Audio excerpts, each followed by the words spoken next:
নমস্কার বন্ধু, আজ ছোট মাথা রান্না টমেটো চাটনি করব। টমেটোটাকে ধুয়ে কেটে নিয়েছি।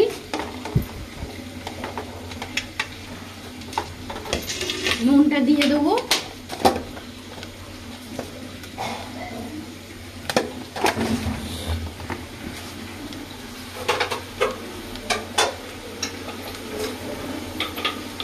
কিছুক্ষণ বাদে ফিরে আসছি। বন্ধু, চাটনিটা হয়ে গেছে, দেখে নেবো। বাতাসা দিয়ে দেবো। বাতাসা, এলাচ দানা, মিছরির দানা দিয়ে আমাদের সব চাটনি করি আমরা।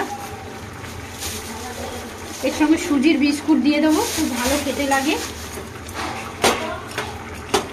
আপনারাও দিয়ে দেখবেন, খুবই টেস্টি হয় চাটনি, টমেটোর চাটনি। হয়ে গেছে, নামিয়ে নেবো। আমার রান্নাটা যদি ভালো লেগে থাকে লাইক করবেন, সাবস্ক্রাইব করবেন, শেয়ার করবেন। আজকের মতো বিদায়।